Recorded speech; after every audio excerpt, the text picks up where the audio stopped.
¿Qué tal, amigas y amigos? Bienvenidos una semana más a este canal televisión y a este programa Con Más Salud. Hoy vamos a tener un invitado incómodo en nuestro programa y me refiero a este mosquito, el encargado de transmitir el virus del Zika y que se llama Aedes aegypti y que ha motivado la primera declaración de emergencia sanitaria a nivel mundial en este mismo año 2016 por parte de la Organización Mundial de la Salud. El virus se identificó por primera vez en 1947 en Uganda, específicamente en los bosques de Zika.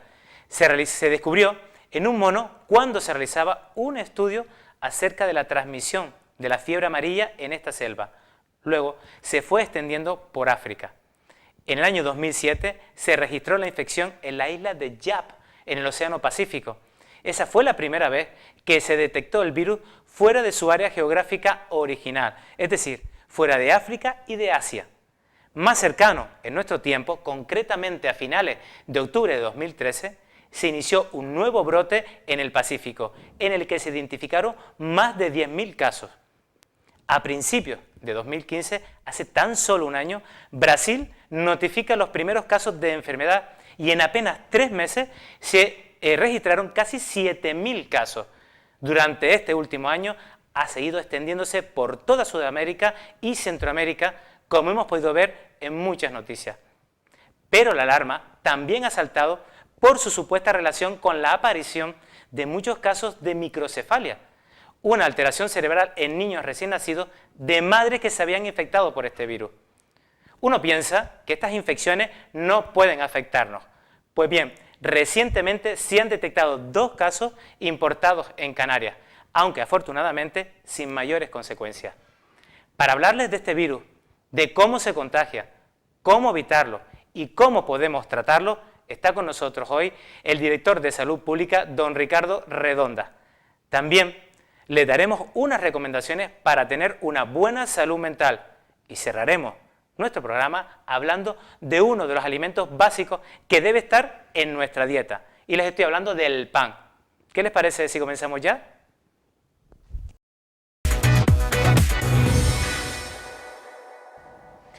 ¿Qué tal, Ricardo? Hola Pedro, ¿cómo estás? Muchísimas gracias por volver a este programa Con Más Salud para hablarnos de un virus que ha sido la primera declaración de alerta a nivel mundial en este año 2016 por parte de la Organización Mundial de la Salud. Gracias a ustedes por permitirnos una vez más hablar de estos temas que yo creo que interesan en el ámbito de la salud. Hemos visto en la introducción del programa la evolución histórica de este virus, el virus del Zika, pero ¿nos puedes decir un poquito cuáles son los síntomas de esta enfermedad que de algún modo el que la OMS la haya declarado como una emergencia o como una alarma, pues parece que estamos hablando de una enfermedad grave? Bueno, son síntomas generales y de tipo gripal, ¿no? Muy similares al de otras enfermedades, malestar general, dolor de cabeza, fiebre, dolores articulares. Tiene alguna característica que es menos habitual, como la erupción que aparece en la piel y también la conjuntivitis. Pero solo por los síntomas es una enfermedad de difícil diagnóstico porque los síntomas que he descrito ahora los producen otras muchas enfermedades. ¿Cómo se contagia este virus? Pues el virus se contagia fundamentalmente a través del mosquito y además fundamentalmente y casi exclusivamente, de tal forma que cualquier otro contagio que no sea a través de este mosquito que vemos en la pantalla es extraordinario.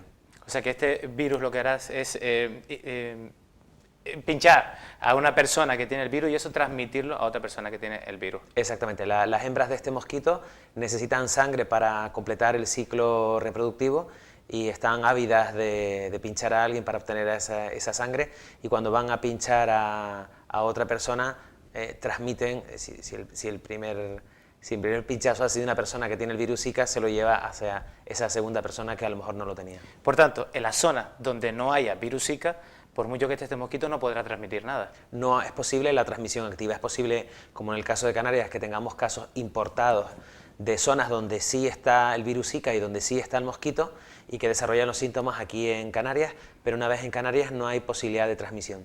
¿Y cómo sé yo si, por ejemplo, he ido a una de esas zonas y puedo saber si he desarrollado los síntomas de este virus? ¿Cómo puedo saber yo si estoy ante la certeza del diagnóstico de esta enfermedad? En general, cualquier persona que haya hecho un viaje internacional y que a su vuelta desarrolla un cuadro febril, pues debe acudir a su médico de cabecera, y ya los profesionales sanitarios conocen este y otros protocolos relacionados con viajeros. En concreto, los casos que hemos diagnosticado en Canarias, las 2 mujeres que han sido diagnosticadas, se diagnosticaron a través de su centro de salud, es decir, acudieron a su médico de cabecera, que ejecutó el protocolo que tenemos implementado por virus Zika, y a raíz de eso se hicieron las pruebas oportunas que permitieron confirmar el diagnóstico de virus Zika. Y en este caso es fundamental que nos digan que fueron a esos países. Claro, es una cuestión imprescindible, ¿no? Si no se ha estado en una zona donde hay transmisión activa del virus Zika, no se puede tener el virus Zika. En España no es una de esas zonas, afortunadamente, pero si nosotros fuéramos a una de esas zonas, ¿cómo podríamos protegernos del virus Zika? Bueno, pues hay una serie de medidas que tú también has puesto en este panel, que lo que nos permiten es reducir el número de pinchazos que podemos tener por el mosquito Aedes, que transmite el virus del Zika, pero también por otros mosquitos como el Anófeles, que transmiten la malaria. Así que este tipo de medidas generales son muy útiles cuando viajamos a países donde tienen enfermedades transmitidas por vectores, por estos mosquitos, ¿no? Como por ejemplo tener siempre la piel cubierta en la medida de lo posible, usando prendas de pantalón largo, camisa larga. De color claro. De colores claros, cubriéndonos también la cabeza, lo cual también nos permite protegernos del sol. Está recomendado el uso de repelentes. Es necesario dormir en lugares protegidos, ya sea si son hoteles que ya tienen preparado un sistema a través de las ventanas con mosquitera, y si no fuera el caso, pues utilizando mosquiteras propiamente dichas, de estas que se ponen sobre la cama, ¿no? Sobre la cama, sobre el lugar donde se descansa. Y en general hay que tener medidas que nos permitan distanciarnos del mosquito, ¿no? Como por ejemplo estar en habitáculos, en zonas de convivencia donde se impide la entrada del mosquito, ¿no? Porque si estamos en un sitio donde durante el día han entrado los mosquitos, pues es fácil que después durante la noche pues recibamos las picaduras. ¿Qué complicaciones son las más importantes y quizás una de ellas la que ha motivado precisamente esa alerta de la Organización Mundial de la Salud? Pues en general el virus Zika es un virus que ocasiona un cuadro febril benigno, con mucha menos virulencia, con mucha menos gravedad que una gripe a la que aquí estamos acostumbrados. Es decir, es en general un cuadro benigno. ¿Qué sucede? Que ahora mismo en América se están produciendo millones de casos. La Organización Mundial de la Salud estima que a lo largo de este año se van a producir más de 3 millones de casos por virus Zika en estos países. Cuando se producen son muchísimos casos, ¿eh? Claro, muchísimos, demasiados. Cuando se producen tantísimos casos, las complicaciones, aunque son infrecuentes, empiezan a ser ya preocupantes. ¿Cuáles son las 2 complicaciones que más están preocupando actualmente? Por un lado, que se ha visto que a las mujeres embarazadas, cuando tienen Zika durante el embarazo, existe un aumento de la posibilidad de que el niño o la niña nazca con microcefalia. Aquí lo vemos en la diapositiva que has preparado, es una complicación grave que va a tener repercusiones para el niño en toda su vida, puesto que ese niño ya no va a tener un desarrollo madurativo normal, si va a ser un niño siempre, eso que no se va no va a crecer, no va a desarrollarse con normalidad, y siempre va a tener para toda su vida una dependencia grave, gravísima, ¿no? Y la otra complicación... Espera un momento, fíjate que aquí vemos una imagen Sí. de una fotografía o un dibujo, mejor dicho, y fíjate aquí la imagen de un niño con microcefalia, y esto le va a afectar, como dices tú, para el resto de la vida, es la afectación de ese desarrollo neurológico, ¿no? Sí. Son miles de casos los que ya se han descrito en Brasil de microcefalia. Es el país donde se ha alertado de esta asociación entre virus Zika y microcefalia, que todavía se está confirmando, todavía no está del todo confirmada, pero parece que los datos van reforzando esa asociación entre virus Zika y microcefalia. Sí, porque también incluso se le echó la culpa a algún pesticida por la zona, pero que tampoco quedó claro esa relación, sino más parece que en relación con el mosquito, ¿no? Sí, aunque también está claro que no todos los casos de microcefalia de Brasil son debidos al virus Zika. Es decir, o sea, una de las causas de microcefalia es la infección por este virus, pero no es la única. No es la única. Y además en el caso de Brasil, efectivamente, se especula que esté relacionada con contaminantes ambientales, principalmente el uso de pesticidas. O sea, se está investigando el virus Zika y también se están investigando otras causas. Además, el tema este del virus Zika ha permitido sacar de relieve una cuestión que estaba oculta, ¿no? Y es que estos casos de microcefalia en Brasil se estaban produciendo sobre todo en zonas rurales, donde no se investigaba adecuadamente, donde no había un registro de estos casos de microcefalia, y ahora está saliendo a la luz, efectivamente, que puede ser por el virus Zika, pero que también hay que investigar qué otras causas están ocasionando estos casos de microcefalia. Efectivamente. Hablas de una segunda complicación que te interrumpí, ¿nos puedes decir cuál es? Sí, hay una segunda complicación, también conocida, que es un cuadro neurológico grave, que se llama síndrome de Guillain-Barré. Es un cuadro de parálisis que algunas veces produce un cuadro de parálisis que algunas veces se autorresuelve, pero que en otros casos se puede complicar dejando secuelas importantes e incluso llevando a la muerte. Es una complicación infrecuente del virus Zika, pero resulta que, como decíamos antes, que cuando se producen millones de casos, claro, son muchas las personas que pueden acabar padeciendo síndrome de Guillain-Barré, y desde luego no es nada agradable e, insisto, puede acabar con la muerte de la persona. La mejor forma de evitar la microcefalia, esta complicación, es evitando sobre todo que las embarazadas vayan de viaje a estas zonas de riesgo, ¿no? Claro, antes hemos dicho una serie de medidas que pueden reducir el número de pinchazos cuando viajamos a uno de estos países donde hay riesgo de adquirir una de estas enfermedades. Puede ser el virus Zika, podría ser la malaria.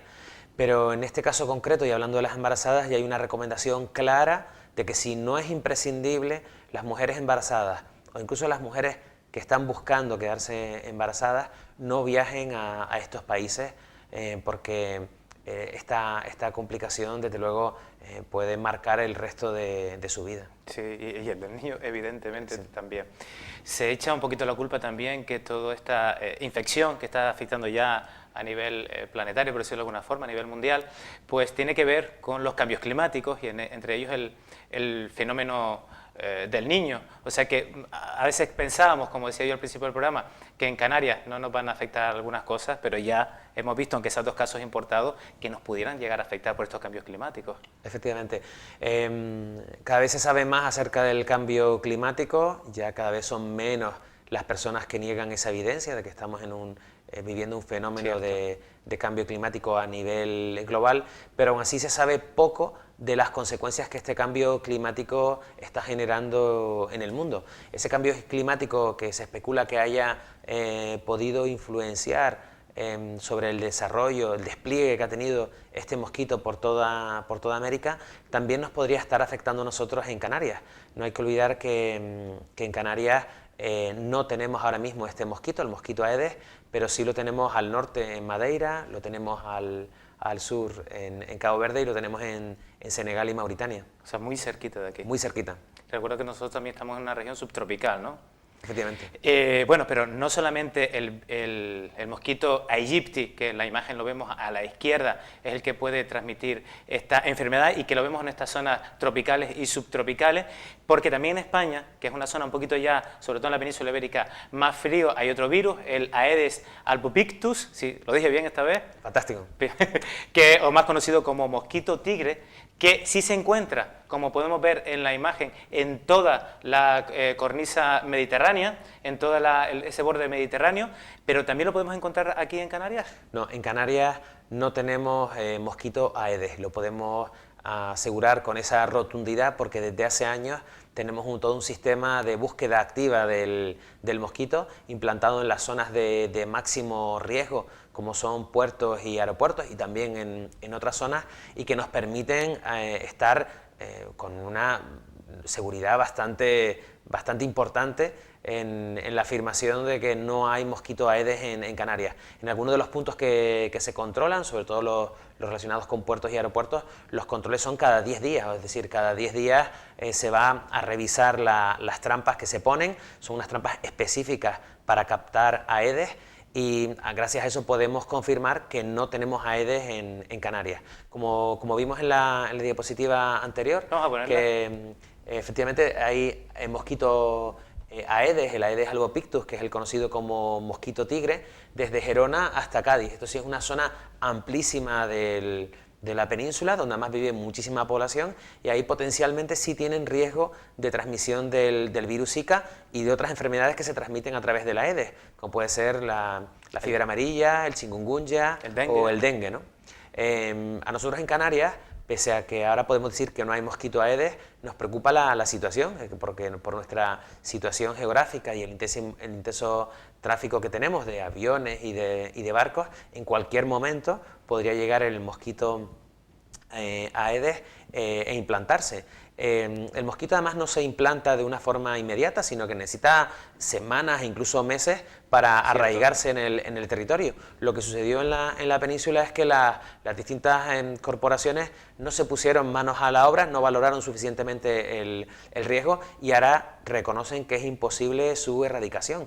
Lo que pretendemos en Canarias es que eso no nos pase, que en cuanto detectemos la presencia del mosquito, las distintas instituciones que tienen competencias, en mi caso desde Salud Pública, por la parte que nos preocupa en la transmisión de enfermedades, pero en las competencias en cuanto a control de mosquitos, a control de plagas, tienen que ver con los cabildos y con los ayuntamientos, pues queremos, digamos, orquestar todo un sistema de prevención y control, y de hecho ya tenemos propuesto un comité en el que tienen que estar incluidas muchísimas instituciones de cara a cuando detectemos la presencia del mosquito en Canarias, se actúe rápidamente sobre esta especie que además está considerada como especie invasora. Incluidas las corporaciones locales en ese plan, ¿no? Es importantísimo porque son las que tienen un arraigo y un conocimiento del territorio que realmente te permite actuar sobre el terreno. También es cierto. De todas maneras, ya aquí en Canarias se estaba trabajando hace tiempo, como dices tú, o con lo que vimos con las trampas, por ejemplo, en puertos y aeropuertos específicas para estos mosquitos, que ya también es un plan que no es nuevo, que ya viene de hace tiempo. Y viene relacionado con esta preocupación, en concreto cuando se establecieron estas trampas, la preocupación era el dengue, porque en Madeira, que sí tienen el mosquito Aedes, tuvieron un brote de dengue que les ha ocasionado un problema importantísimo desde el punto de vista de salud pública y también muy grave desde el punto de vista del turismo, porque Madeira pasó durante unos años de ser considerado un destino turístico seguro como Canarias, pues a ser considerado un destino de riesgo donde un turista podía ir y llevarse un dengue para casa, ¿no? Entonces no queremos que eso pase en Canarias, por un lado para proteger a la población y para que Canarias pueda seguir siendo un destino turístico seguro. Se protege desde el punto de vista de la salud, también desde el punto de vista económico, ¿no? Claro, porque en Canarias tenemos muy claro que el turismo es una fuente de riqueza, una fuente de trabajo, y eso también es salud, ¿no? Trabajar, tener un puesto de trabajo también es salud. Pues Ricardo, muchísimas gracias por tranquilizarnos un poquito con las medidas que el Gobierno de Canarias y las corporaciones locales están teniendo de acuerdo para poder frenar si hubiera alguna invasión de este tipo, como digo, y alguna plaga, y las medidas que están poniéndose en puertos y aeropuertos, que repito, que no son nuevas, que ya llevan un tiempo, más otras medidas que me comentaste fuera de programa, ¿no? De los protocolos que tiene que seguir cada uno de los barcos o de los aviones que arriban a nuestras islas, ¿no? Sí, efectivamente, aparte de estas medidas que hemos hablado ahora, Sanidad Exterior, que depende del Ministerio, aplica toda una serie de protocolos para mantener la vigilancia y las normas que las naves y las aeronaves tienen que cumplir antes de llegar a nuestros puertos y a nuestros aeropuertos. Y me consta que Sanidad Exterior está preocupada y activa en esta línea de trabajo. Efectivamente. Bueno, sabes que también aquí en Canarias y en el resto de España, pues también, aparte de estos problemas, tenemos muchos otros de salud que vamos solucionando poco a poco con la ayuda de todos los profesionales sanitarios y de la población, pero uno de esos problemas es la salud mental. Y nosotros vamos a poner ahora unas recomendaciones para que las personas pues intenten tener una mejor salud mental. Y después de eso vamos a hablar un poquito de nutrición del pan, que es uno de los alimentos básicos para mantenernos cada vez más sanos. Qué bueno. ¿Qué te parece? Fantástico. Vamos a ello.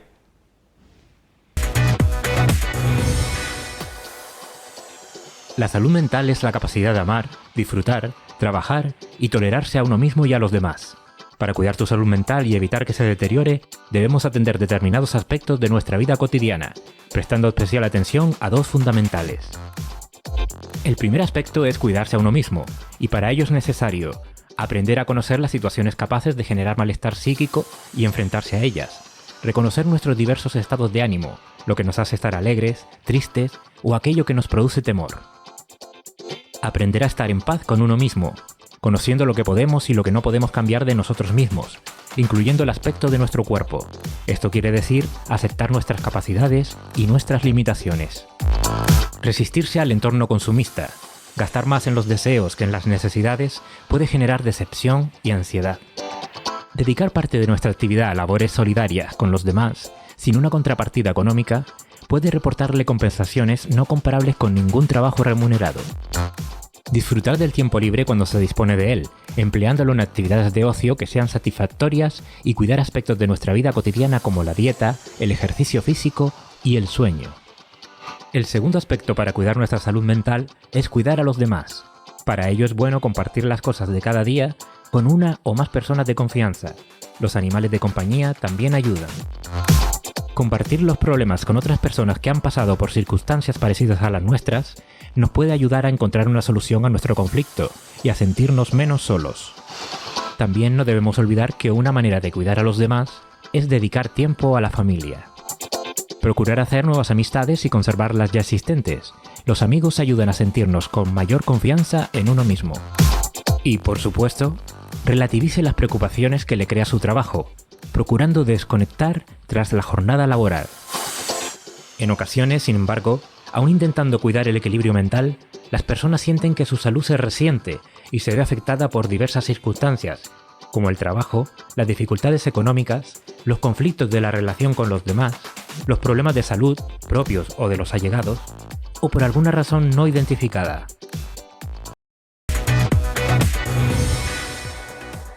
Tú también haces posible este programa. Contacta con nosotros a través del Facebook, en facebook.com/conmassaludtv o a través del correo electrónico conmassaludtv@gmail.com. Haznos llegar tus ideas, sugerencias y aquellos temas que te gustaría que tratásemos en el programa. Te esperamos.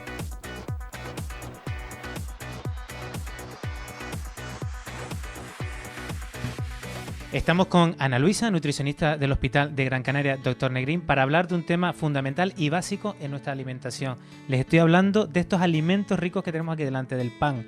¿Qué tal, Ana Luisa? ¿Qué tal? Encantada de que me hayas invitado a tu programa, pero sobre todo estar aquí en la panadería de Amaro. Sí, este rincón entrañable. ¿De qué año?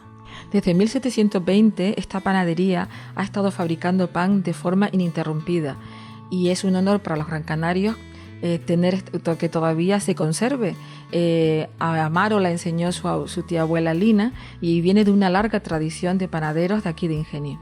Para mí también es un honor y de alguna forma pues estoy como lleno interiormente porque mi abuelo materno era panadero, mi bisabuela materna era también panadera y además hacía unos dulces tradicionales en Santa María de Guía, pero estos son de la Villa de Ingenio y además con una fama mundial, yo creo que ya, porque ya se está, con esto de YouTube ya lo conocen en todos lados.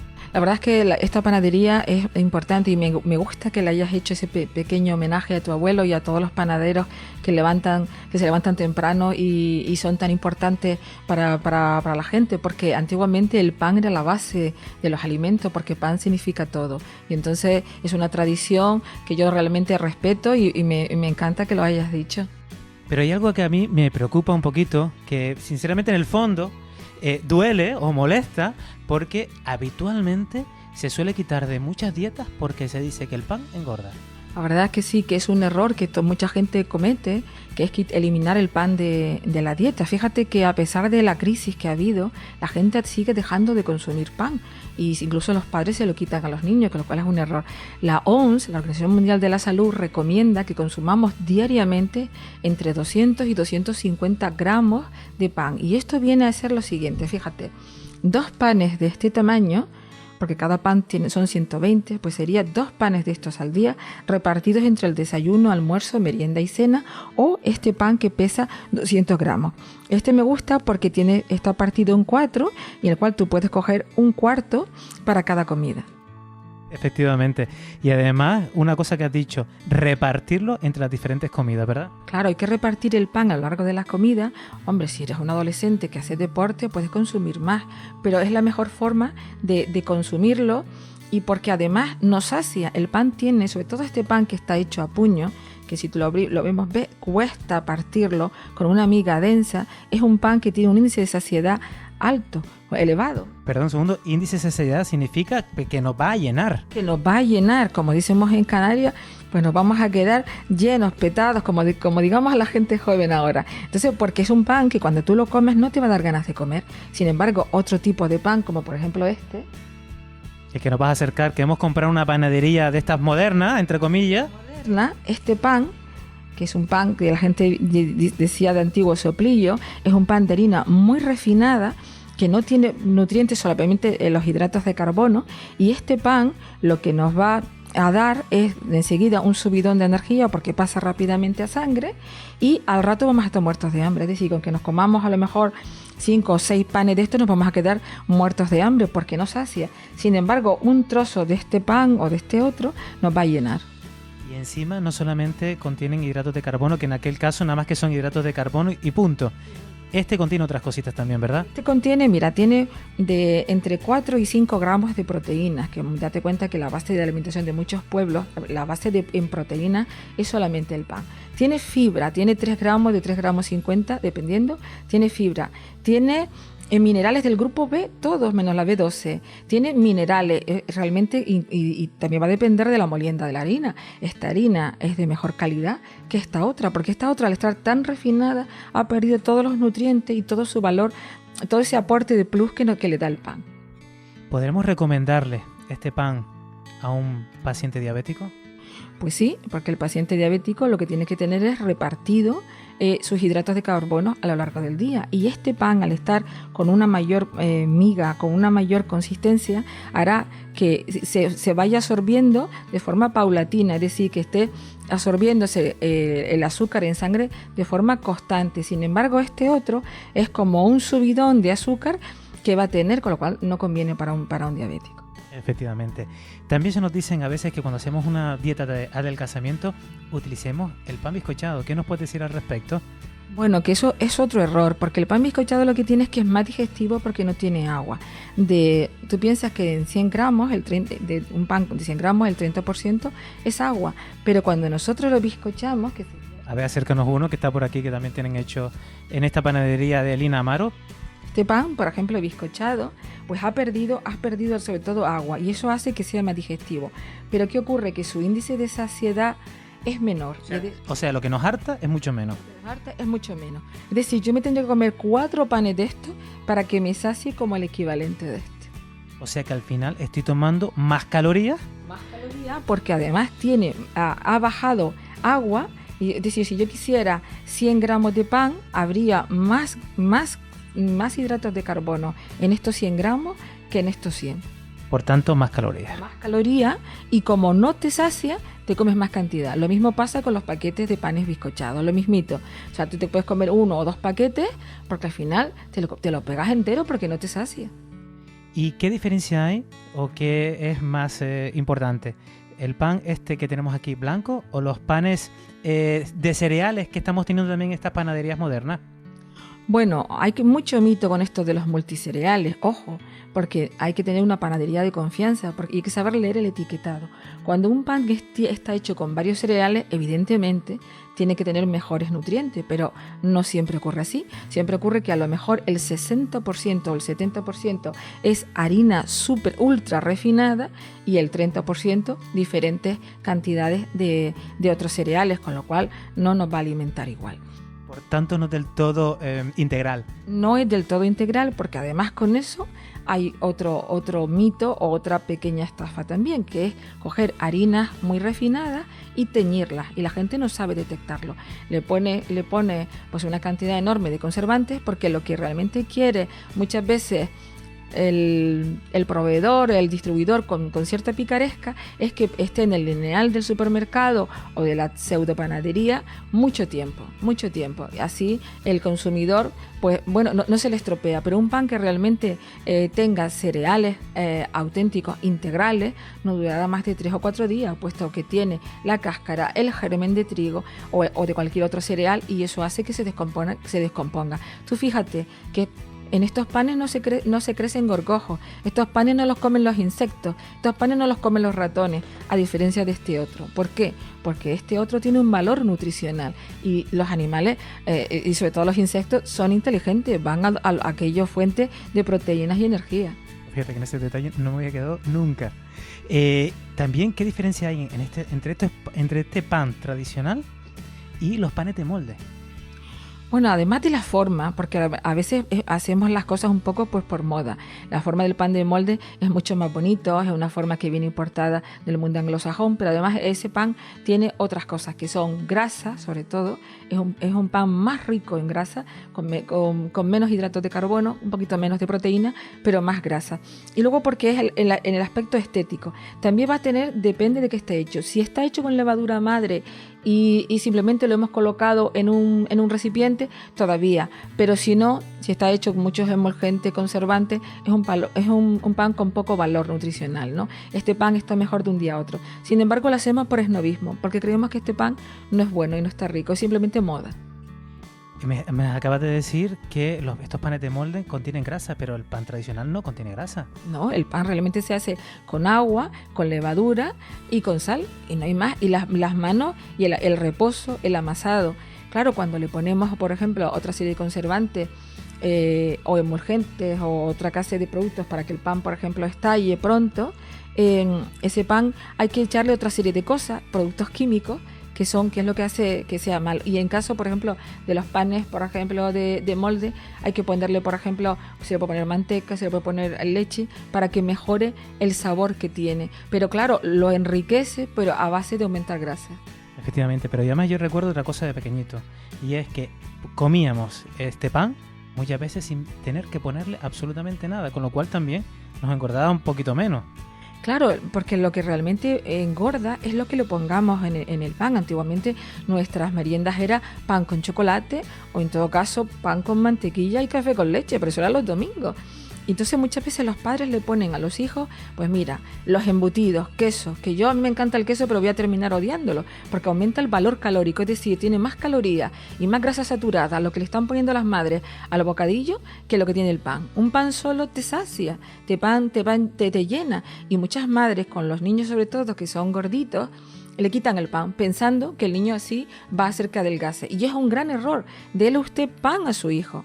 ¿Por qué? Porque el pan de este tipo es un pan que sacia mucho más y el niño no va a tener esa voracidad de comer otras cosas. Sin embargo, si usted le da un bocadillo con esta clase de pan, va a tener al rato hambre y va a pedirle más. No solamente va a consumir un pan de poca calidad, sino va a seguir consumiendo más embutidos.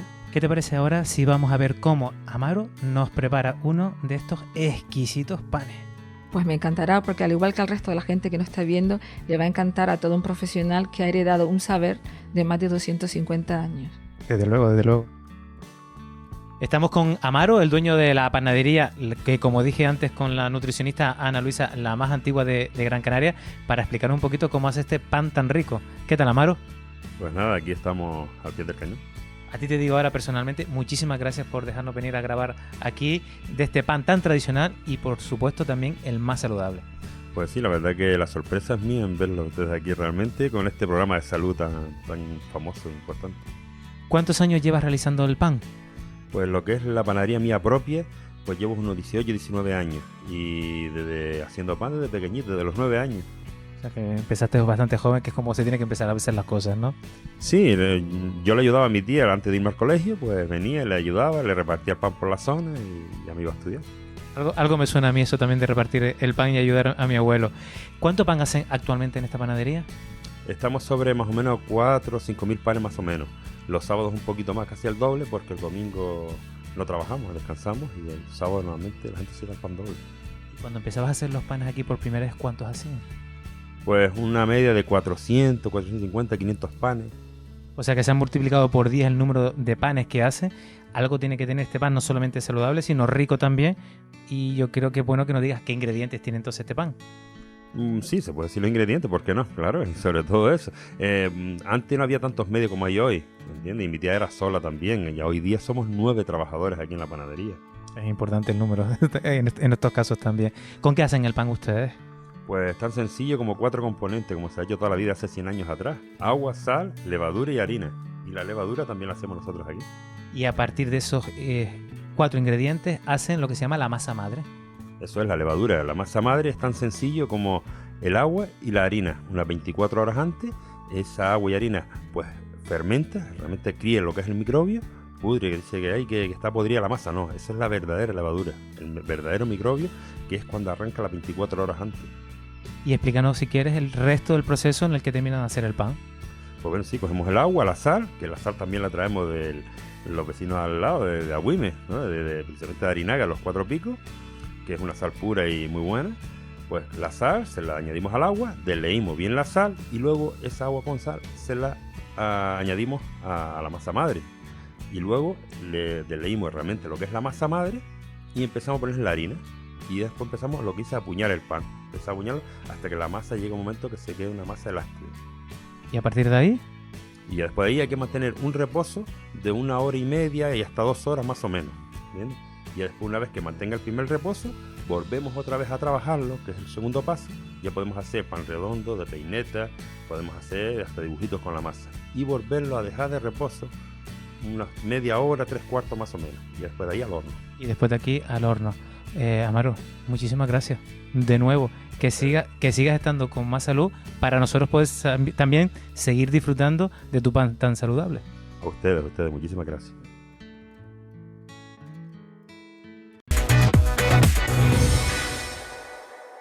Y hasta aquí nuestro programa de esta semana. Esperemos que los temas que hemos tratado le hayan parecido de su interés y de su agrado, y les esperamos la próxima semana en este mismo canal y con más salud.